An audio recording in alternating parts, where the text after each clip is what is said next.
Hello beautiful soul! Welcome back to my channel. This is Meisha Amra from Japan, kabayan Capricorn. Habol tayo. This reading is for you. Maraming salamat muna sa mga subscriber, new subscriber, cross-watcher, at sa mga bagong pasok dyan. Welcome na welcome kayo sa bahay ni Ate Aimee. Salamat din sa nakataba ng puso niyo yung mga comments. At sa mga nagpa-personal reading, marami pong salamat. Kung gusto nyo, na energy nyo lang talaga, ang gusto nyo makuha natin, all the details para sa personal reading ay nasa baba ng video na ito. This is a general reading. Capricorn, magkakaiba ang personal reading sa general reading. Kunin mo lang sa'yo at itapon ang hindi sa'yo. Maaring ito is a vice versa. Energy mo, wow, energy ng person mo, energy ng malapit sa puso mo. Nangyayari or mangyayari pa lang. Use your own intuition, lawakan natin ang ating isipan. Gawin nyo lang itong guide dahil kayo pa rin ang makapagpapabago ng inyong destination.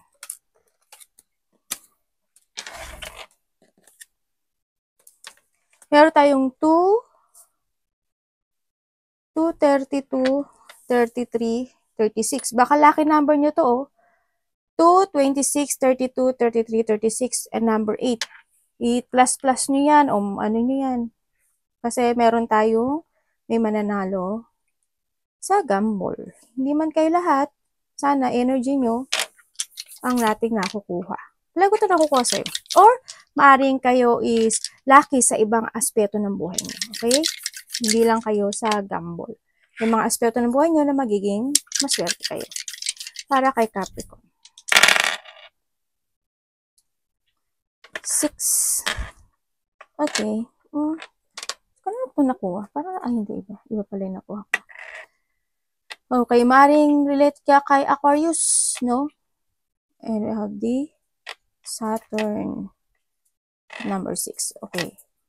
6 is maaring 6 hours, 6 days, 6 weeks, 6 months, or June, no? Yan. Kung ano man yung part na yan, sa nakita ko dito, maaring travel, maaring swerte mo, no? Pero meron tayong, may mga sitwasyon sa buhay mo na magkakaroon ng challenge sa'yo, no? Kailangan mo talaga na maging very creative this time. Baka relate ka rin kay Gemini, ay kay Aquarius. Sa ngayon, ang nakita ko sa iyo are very powerful. Kasi andito na si Aquarius, very powerful, and you need to create. Maging creative ka, may mga new ideas, maaari, or magiging very adventurous, or may mga exciting situation happen sa buhay mo, no? Sa nakikita ko dito, may mga sigla, kasiyahan also. Pero, sinasabi dito is, you need to structure. Magkaroon ka ng structure sa sarili mo, disiplina, be responsible. Yung mga delay na mangyayari into your life is nasa sa'yo naman. Siki, ibig sabihin, nasa sa'yo yun. If you want to delay, no, sinakita ko dito, ikaw ang mag-aano talaga change. Tandaan mo, the fulfillment is in your hand. Kailangan mo na talaga maging very creative this time. Enjoy life, yan. Baka may mga gagawin kayo na ikaka-excite nyo, ganyan, sa iba sa inyo. No? And then, sa nakatok sa inyo, kasi there's an emotions, ako nakikita dito, siguro may mga feeling emotions, siguro iba dito, may mga, wag naman kayo sana magpa-delay, no? May mga feeling emotion or a reflection from the past situation or current situation na nagkakaroon kayo ng emotion. Yun, may mga lungkot, burden, sana wag naman ganun kalaking big problem. Sana tapos na yun. Kasi ito naman si Coffee, siguro tapos na sa iba. There's a loss, no? Anything of loss. Tingnan ko yung ano mo. Puro musang, oh. Puro musang. Anything of loss. Money. Sana wag naman life, no? Or malapit sa inyo. Pwede rin animal. Kasi kung lalo na kung mayroon kayong mga pet, diba? Nakita ko dito. There's a loss or may mga sitwasyon na mag-i-ending na sa buhay mo. Nakita ko. Pero, yung ending na yun, nasa yung kamay yun, ha? Kasi, nasa yung susi. Nito. And then, kung sabihin, may mga mag-a-unlock, the answer is in your hand, may mga mag-o-open sa'yo, and the solution is in your hand. Dito. Kailangan mo lang pag-isipan at pag-aralan yung mga bagay o sitwasyon sa buhay mo. Pero, magkakaroon ka ng growth. There's a lack of gambling, chance, or hope. may mga iba dito ideas or opportunity or may mga small happiness, malaki man yan o maliit. And then, may mga sitwasyon na maaaring may mga research kayo, may mga sitwasyon na maaaring may mga inaalam kayo, or you are a person na parang mysterious or misteryoso o misteryosa. Yan. Siguro, tingin nila sa'yo, ganun ka. Kasi, ang iba siguro sa inyo, you want to be alone, o inihiwalay nyo yung sarili nyo sa iba, so marami kayong iniisip na bagay-bagay na gusto nyo makamit sa buhay nyo. May mga iniisip kayo na gusto nyo ma-unlock, yan, baka ganun, ano, may mga sitwasyon na pag-iisipan nyo na, or you need pag-isipan, no, na i-end or umpisahan ng isang bagay. Ganun, kasi nandito kayo si Key. Yun. Yung iba sa inyo, nagkakaroon ng limitation, or nandun yung limitation nyo when it comes to yourself. Kumbaga may boundary din kasi kayo, no, sa iba sa inyo. Hindi naman lahat, siguro may mga time na may mga boundaries kayo. Yung iba kasi nakita ko gano'n. Yan, may mga sitwasyon na kailangan mong pag-aralan, o iba sa inyo yung mga sikreto talaga, o may mga nililihim, or handun yung pagiging emotional, kumbaga malungkot sa loob, pero pinapakita nyo na okay lang kayo, ganyan. Pero hindi naman totally ganun, diba?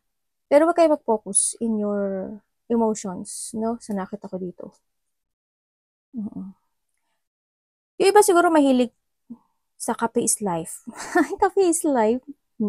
May mga sitwasyon na may inspired ka, may mga papuri din naman ako na nakikita sa'yo, papuri emotion, o may mga i-imagine ka, or may inspired ka in your idea, o yung mga i-research mo siguro, or yung mga gusto mong gawin sa buhay mo this time sa nakikita ko dito, o yung mga sitwasyon na gusto mong ma-achieve, no? May mga positivity happy naman, sa nakita ko sana, iba dito extension. Sana wag naman ganun, no? And that's end mo na lang yung sitwasyon. May mga pagtulong, maaaring may tutulungan ka, or may tao na tutulong sa iyo.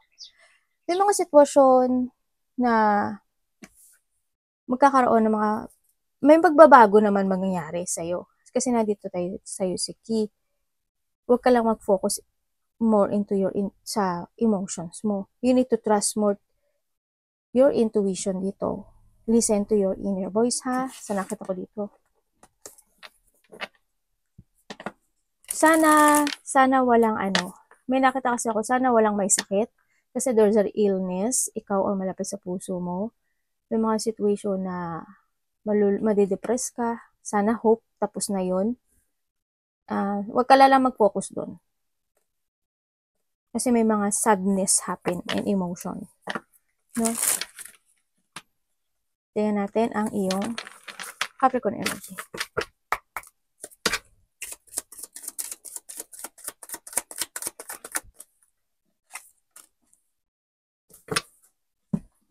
Anak!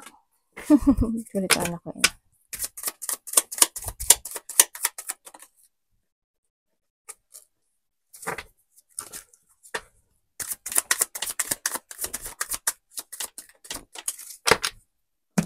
Okay, yung energy mo,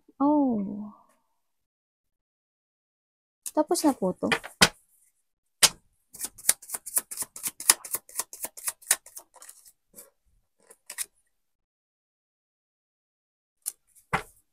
Okay. Okay. Okay.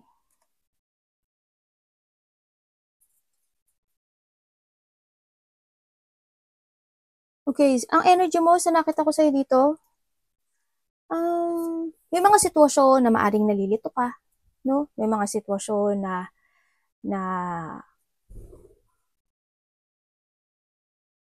as in, parang feeling mo, ano ba yun? Disconnect. Parang hindi ko lang maintindihan. Siguro, kasi dito pa lang sa una, maaring you feel disconnected or nalilito ka sa mga tao. O, alam ba, nalilito ka sa mga gusto mong tahakin, o nalilito ka sa mga tao na pakikipagayan mo. Ganyan, no? Sa nakita ko dito. Sa iba naman sa inyo, maaring nagdi-disconnect kayo ng mga tao na malalapit sa'yo, or i-disconnect mo yung sarili mo, or nagkaroon ng disconnected sa isang tao, no? Sa nakita ko, maaring sa family mo, sa kasama mo sa trabaho, ganyan, sa nakita ko dito. sa environment mo. Environment?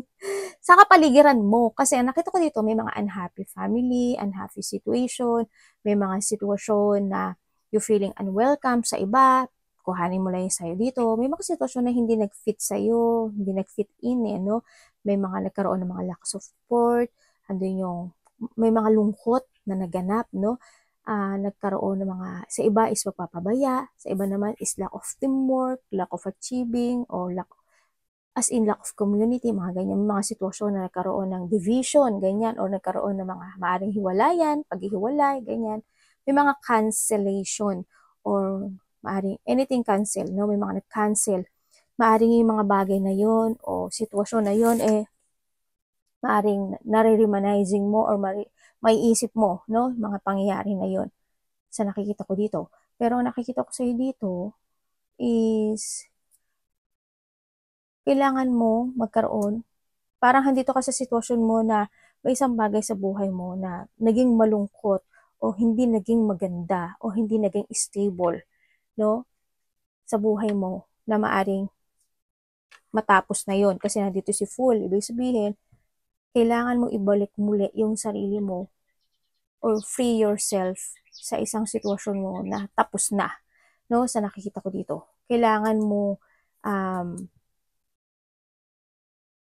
na ngayon na mag-move on sa nakikita ko dito or take it action. Kailangan mo i-end na yung sitwasyon na yun kasi it's tapos na naman yun no? Sa nakita ko dito. Or kung hindi man yung mga sitwasyon na hindi naman nag-fit sa'yo, maaring is destined sa nakita ko dito. Yun. Kaya, huwag kang malito in your direction, no? Sa nakita ko, huwag kang ma-feeling lost or yun. Kasi iba dito pa, nawawala kayo sa sarili nyo, ganyan, na hindi nyo alam kung ano yung, paano mag-umpisang muli sa nakita ko dito. Nandun yung mga emotions, yun, maaring sa love life, any situation, maaring you need to follow your heart, be idealism, sa nakita ko dito, make a plan, no? It's a memory na lang naman yan in the past. Ang kailangan mo na lang ngayon is to move on sa nakita ko dito. Kailangan mo ngayon is i-end mo yung sitwasyon na yun. Kailangan ngayon is to transform. Yun. Kumbaga, it's time to revert again. No? Start a new beginning. Bumalik ka ulit sa umpisa o kaya may mga bagay o sitwasyon na kailangan mo bumalik talaga sa umpisa. O may mga sitwasyon na umpisahan mo na. Parating.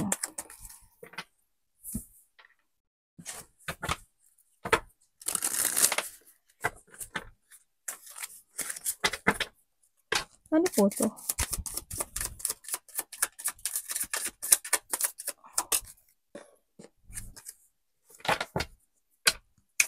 May mga nangyaring unexpected,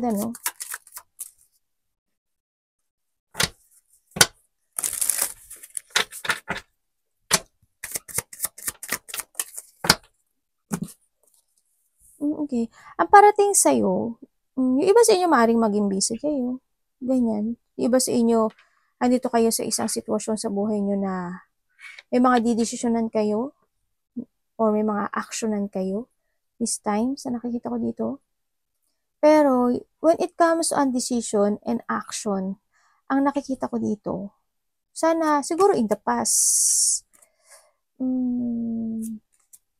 okay. Siguro in the past, medyo napanghinaan kayo ng loob. Ganyan sa nakita ko dito.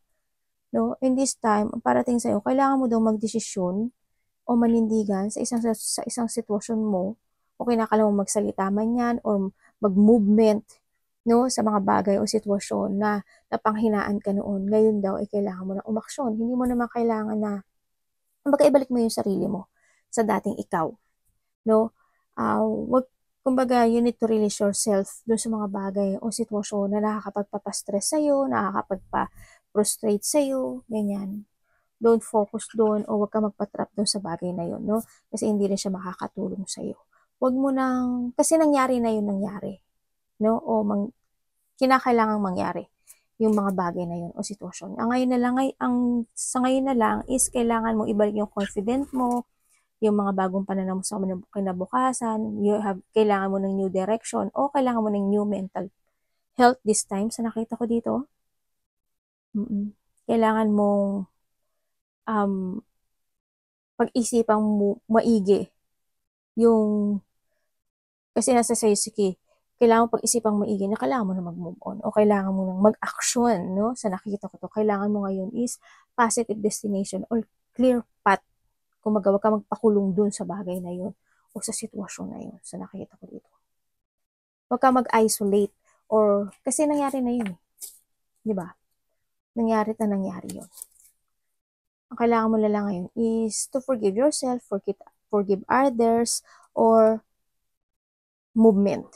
Sa iba naman sa inyo, may nakikita ako dito na tao, o maaring nare-remanizing mo lang yon, or hindi ko alam kung remanizing or naalala mo lang, or may tao na malapit sa'yo, no? Na may taong may malapit sa'yo o kakilala mo, maaring siya is nagkakaroon ng pagseselos sa iba. Kung ano mo lang yun sa'yo dun nagkakaroon ng pagseselos sa iba naman is may nagmamanipulate or handun yung naglalay, unfaithful, ganyan, or may mga sitwasyon na nalalack of confident ka, maaari tulad ng sabi ko sa inyo, di ba, parang nagiging weak ka, or may taong weak sa buhay mo na maaring ito ay may sakit, no? Pero pilit naman niyang pinaglalabanan yung part na yon sa nakikita ko dito. Kahit na nahihirapan siya, pero pilit niyang nilalabanan at nakikita ko naman yung parang ano siya, yung kung may sakit sa part ng buhay mo o malapit sa puso mo, kasi may nakita ko itong may sakit na maring babae. Sa iba siguro, kasi magkakaiba talaga kayo eh. Maring iba, lalaki, ganyan. Maring iba, sa iba, bata. Or maaaring ikaw. Ano siya, kahit na nakikita ko na may sakit siya or may mahina siya, pinagpipilitan niya o pinaglalabanan niya yung nararamdaman niya. Yung sakit niya. Yun ang nakita ko sa kanya.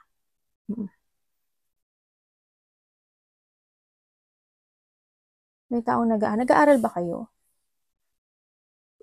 Maaring ikaw ang tao na, ikaw ang isa sa tao na, ano ba to, sinasandalan niya para siya is maging malakas. No? Sa nakikita ko dito. Maaring isa ka sa pinaguhugutan niya ng lakas. Yun. Magkakaroon din ng communication sa isang, o baka magkakaroon ka ng communication nitong tao na to, no? Sa nakita ko dito. Natingin ko. Maaari makaka-receive ka ng text message or communication dito sa tao na to. May tao yun, sabi ko nga dito, may tao manipulative, insecure, selfish. Sana hindi kayo nabubuli, no? Sa nakita ko dito. Sana hindi. Sana hindi lahat. Hindi, sana wala pala. Mali yung Tagalog. Mali, engot lang. Ano. Sana wala. Tingnan natin. Ano dapat iwasan ni Capricorn?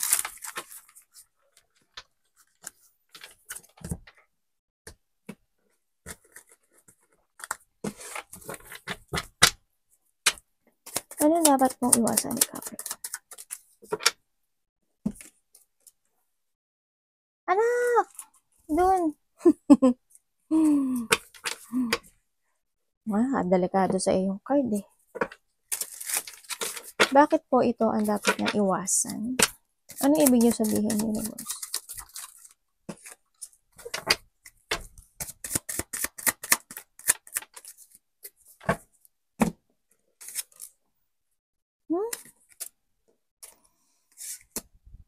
Okay.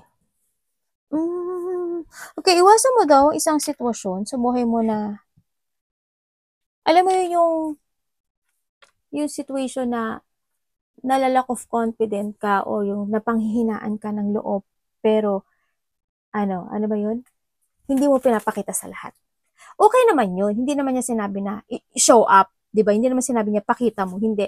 Ang nakita ko dito is yung pagiging totoo. Alam mo yun, yung pagiging totoo. Kung talagang may pinagdadaanan ka ng mga sitwasyon, i-share mo yun sa iba. Sa mga tao na trusted person mo. Kasi yun yung pwede mong hingahan. No? Pwede kang huminga doon sa tao na yun.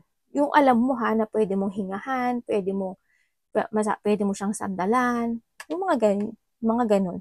No, iwasan mo yung ganun na pinipilit mong itago kung sino ka at ano ka. no? Yung pinipilit mo, oo, handun yung sitwasyon na ikaw kasi yung kinakapitan ng mga nasa paligid mo, pero hindi naman sa lahat ng panahon, magiging ganun ka. Ikaw rin ang magsasuffer at the end kapag ganun ang ginawa mo. 'Di ba? Para alam din nila na meron ka ring kahinaan. Kasi hindi naman lahat ng tao may kahinaan. Ano lang, yung iba lang ayaw lang talaga ipakita. Kasi the way yun para mas maintindihan nila kung sino ka doon sa sitwasyon. O ano yung pinagdadaanan mo, 'di ba? Kasi mas makakaramdam ka doon ng ng freedom. Alam mo yun, yung parang maipapalaya mo yung sarili mo, yung freedom, ganun. Parang yung makakaramdam ka ng satisfaction when it comes sa nararamdaman mo, di ba? Kailangan ganun. No, iwasan mo yung kimkimin o i-hide yung feelings mo o i-hide yung being ikaw, ganun sa nakita ko dito. Nakita ko rin na hindi ko lang alam ikaw or someone is sarili mo ha, sarili or iba or tingin mo sa kanila or tingin nila sa iyo. May tao na parang walang tiwala sa sarili o hindi believe sa sarili. Sana hindi ikaw 'yon, no? 'Yun na nakita ko. Nagkaroon ng mga salungatan o nagkaroon ng mga biglaan, maaring nagkaroon ng mga pagtatalo, alitan, hindi pagkakasundo. Nagkaroon ng mga imbalance situation sa buhay mo, maaring sa trabaho mo, maaring sa boss mo, ganyan, o maaring sa karelasyon mo, ipasok mo kung saan man yan sa nakita ko dito. And then, nakikita ko rin na I hope walang nanakawan o walang nadaya when it comes to a pera. Or maari din naman na, kasi may pagnanakaw. Maaring may tao na nagsisinungaling, sana hindi rin ikaw yun, nagsisinungaling, naglalay, sneaky person. May isang bagay na malaking pera, hindi ko alam kung, basta sa tingin ko malaki siya, no? Siguro hindi naman ganun milyones, hindi naman siguro ganun, pero siguro may pinagkagastos na kayo na nakita ko parang either na nanakaw siya, nawala, or nagastos mo siya, o may pinagkagastosan ka na pera. Yun na nakikita ko. Kaya maaring iba sa inyo, maaring nagkaroon ng problema when it comes to money. Diba? Nagriring yung tenga ko. Tingnan natin ang love ni Capricorn. Kamusta po ang love ni Capricorn?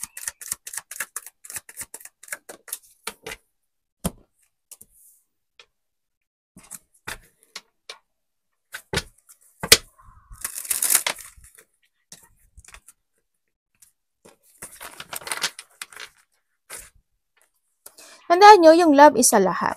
Sarili, kapatid, anak, asawa, karelasyon, magulang, kaibigan. Bakit ito po ang love ni Capricorn?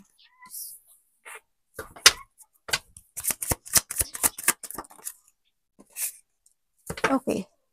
Sa iba sa inyo, when it comes to a love, no, maaring nagkaroon ng hindi magandang situation, no? Maaring sa iba sa inyo nagkaroon na ng separation, nagkaroon na ng hindi magandang relationship, nagkaroon na ng hiwalayan, ganyan. No? And then maaring yung isa sa inyo is nandun pa rin siya sa sitwasyon na maaring naghihintay pa rin siya sa kanyang tamang daan o tatahakin sa buhay niya. Maaring nagkakaroon pa siya ng two option. Maaring hindi siya sa sitwasyon na nag-iisip pa siguro siya kung kailangan na ba niya mag-move on o kailangan niya pa balikan pa yung nakaraan.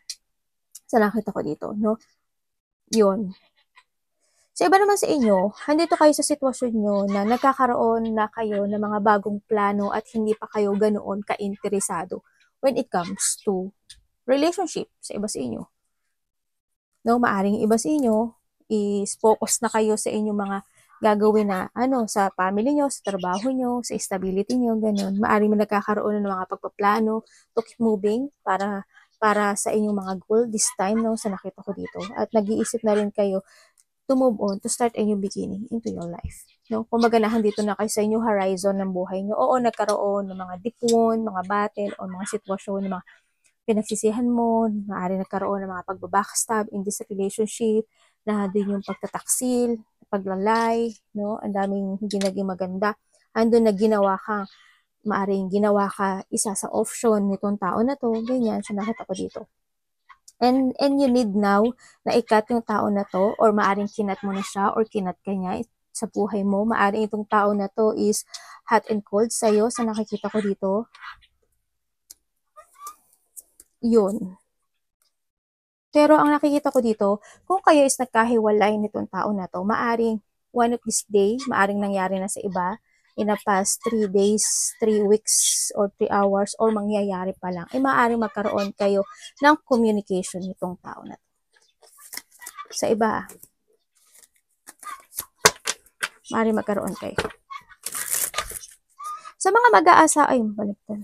Sa mga mag-aasawa naman, kahit na mahirap yung inyong buhay o mahirap yung inyong relationship, pilit yung pinaglalabanan yun. No, pilit nyo na nagkakaroon kayo ng suportahan sa isa't isa. Kumbaga, nahandun pa rin yung harmony ng isa't isa. Nagkakaroon kayo ng, kumbaga, ini-evaluate nyo maigi yung relationship. No? Hindi kayo basta-basta na sumusuko sa relationship. Kumbaga, adoption or nagiging flexible kayo sa isa't isa, ganyan. May mga, kumbaga, maaring nagiging mahinahon, no, sa isa't isa. Hindi man siya, minsan lang siguro, nagkakaroon lang talaga ng lack of creativity, or magkaiba lang talaga yung interest nyo sa isa't isa, maaari, pero nahandun pa rin naman yung harmony. No? Sa nakikita ko dito. Kahit pa paano naman, nababalanse nyo yung, o nakokontrol nyo. Isa sa inyo is nagkakaroon ng balancing and controlling in this relationship, kasi ano, sa nakita ko dito. Isa sa inyo, siguro, more on patient, ganyan. Sa nakita ko dito. Sa mga magkakarelasyon nyo na. Kamusta ang money ni Capricorn this week? Uy, ang ganda. Sa iba sa inyo, problema kayo sa pera. Pero kailangan yung balansehin, ano? Kailangan yung alagaan ang inyong pera. Kailangan yung maintindihan, o kailangan yung magbigay ng effort and hard work dun sa pera nyo this time. Maari, wag lang kayo umasa sa trabaho, ganyan. Or wag lang kayo umasa sa mga sahod nyo rin. Siguro, it's more on idea, kasi nasa sayo si Kino, dito. Oo, naiintindihan ko naman, ang iba sa inyo, maaring ibinibigay nyo yung suporta sa mga mahal nyo sa buhay. Ganyan, o itinutulong mo, di ba? Sa iba. Kaya minsan siguro, andun kasi yung kahinaan nyo, no, sa pagtulong o pagbibigay ng importansya sa ibang tao o sa pamilya nyo to. Sa nakita ko dito, no. Ay, ano ba yan? Ano ba yan, universe? Galit ka ba? Joke.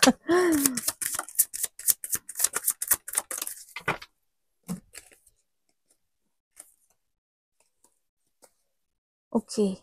Sa money mo, medyo, ang nakikita ko sa'yo, medyo nagkakaroon ng misalignment when it comes sa pera mo. Maaring ang nakita ko dito ay mayroon kang pinagkagastusan o inilabas mo talaga yung pera mo. No? Sa nakikita ko dito. Dito talaga yung paglabas ng pera. Dito. Siguro nga, may tinulungan ka, may sinuportahan ka, ganyan. May pinagbigyan ka. Nakita ko yung paglabas niya. Or nag-iisip ka na nag-iingat ka naman actually. Nag-iingat ka, pero siguro may mga time talaga na kinakailangan ilabas. Kasi na-misalignment ka dun sa bagay. Kumbaga nahandun yung tinatry mo nga siyang balansehin eh. Kaso, siguro there's something happen lang talaga na kailangan maglabas ng pera. Diba? Baka may nangyari. Tingnan natin opportunity ni Capricorn.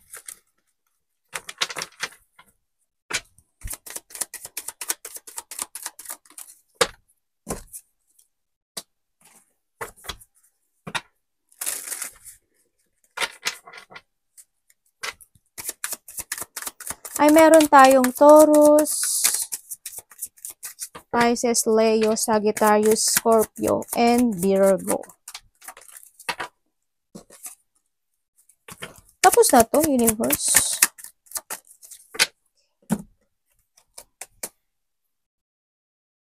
Okay, sa nakita ko sa'yo dito, maaring may tao dito na naging very cold sa'yo. Nakita ko kasi yung sadness, no? Merong naging cold person sa'yo. maaring nasaktan ka sa mga sinabi niya o sa mga naganap o nangyari in this situation, maaring hindi niya pinahalagahan o hindi niya pinahalagahan yung mga sinabi mo or vice versa tayo palagi ha. May mga nagkaroon ng mga pagpapabaya or may tao na naging makasarili or selfish sa sarili. No? Nakita ko, ang opportunity mo this time, yung mga sitwasyon na hindi mo makikita yung enlightenment or kaliwanagan kasi there's a lack of clarity sa iba sa mga didesisyonan this time. No, kumbaga, you have may mga opportunity or new idea, andito siya ha, tandaan nyo ha, the fulfillment ng buhay mo is nasa sa iyong kamay. No? Maaring this week is maaring mga new idea, new opportunity ka na didesisyonan o aaksyonan, ay maaring iyon ay malack of clarity ka sa nakikita ko dito. Or there's a lack of clarity na isang bagay sa buhay mo na kailangan mo aksyonan dito. Yun. Maaari magkakaroon, kasi nagkaroon dito ng unhappiness, sadness, self-doubt. Maaari may mga self-doubt ka na tahakin this week sa nakita ko dito. Yun. May mga unclear situation or lack of clarity. Anything lack of clarity. Halimbawa, may gusto mo mag-travel, pero hindi pa clear yun. O maaari may mga bagay na sitwasyon na kailangan pang mas asikasuin. Example ko lang yun ha. Ganun. Nagkakaroon ng stagnant sa iba, no? Sa iba naman sa inyo, maaari makaramdam kayo ng katamaran. Ay, bakit ito? Tingnan natin advice. Universe. May sadness talaga, no? Ako nakita sa'yo. Andun yung parang panghihina. Alam mo yun? Or may tao sa buhay mo na maaring manghihina siya. Baka may sakit, ganyan. Maaring magulang mo, karelasyon mo, sino man siya.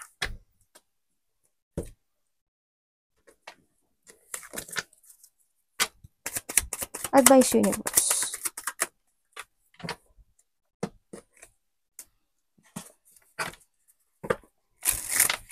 Universe, bakit po ito ang iyong maia-advise?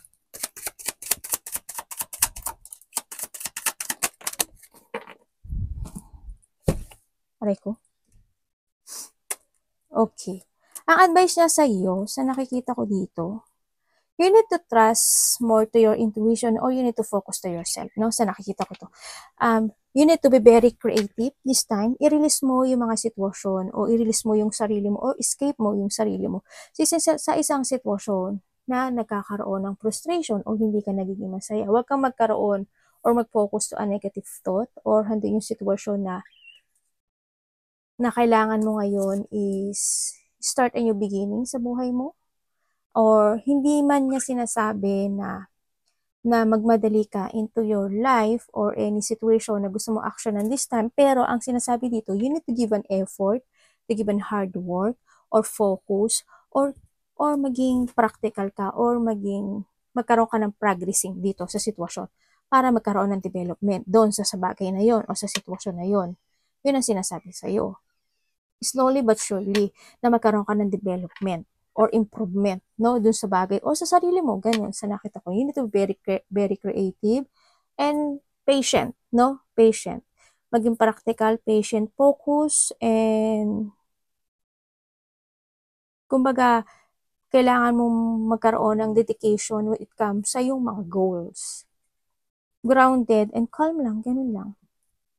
Siyempre, mag-action ka. Kung hindi ka mag-action, walang mangyari. Start a new horizon sa buhay mo para magkaroon ka ng stability into your life. Kailangan sa'yo is ilaya mo yung sarili mo dun sa bagay na nagkakaroon ka ng mga emotions or mga bagay na nagkakaroon ng mga negative thought. Ganyan. Kailangan sa'yo is magkaroon ng mental strength, clear mind, kung ano yung mga dapat mong fokusan o mga dapat mong pagpasyahan this time. Mag-trust ka lang sa intuition mo o mag-focus ka lang sa sarili mo. Kung alam mong tama yun, gawin mo. Diba? Yan sinasabi niya. Maging creative ka sa sarili mo. Yun. Arigato namaste, God bless.